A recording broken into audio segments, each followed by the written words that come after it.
Your heart is a tube, not a container. Let me explain. A whole lot of people are walking around feeling this kind of emptiness inside, like there's something missing, like in their heart space.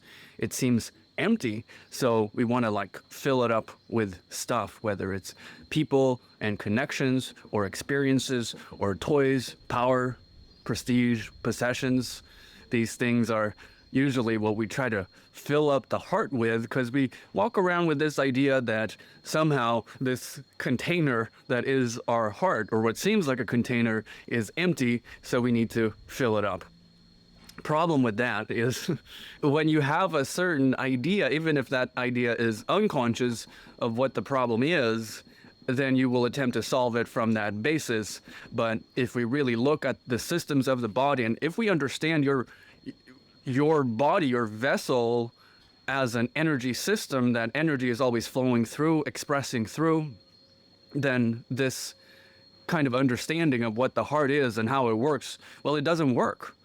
When you have an understanding of a problem that's like erroneous, and then you try to solve the problem from that basis, it's kind of like not a big mystery why the problem keeps being perpetuated. So instead of thinking of the heart as this kind of container that we need to fill up with stuff, I find it much more accurate and useful to think of the heart kind of as a tube. It's like this channel where energy flows through.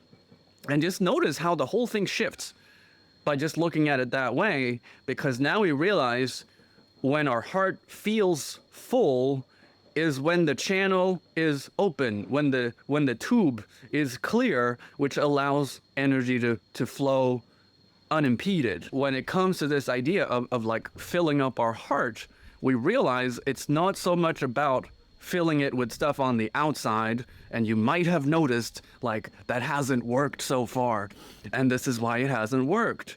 Because the reason it feels empty isn't because there's not enough stuff in it, but because there's been something that's been blocking the flow of energy. So the heart is much more like a tube rather than a container. So if something's been feeling a bit off, that's really a much more useful place to look. What are the blocks that have been stopping the energy from flowing? And then we get into things like beliefs, we get into things like traumatic memories, all kinds of patterns we can look for. And we have frameworks for kind of pinpointing those things.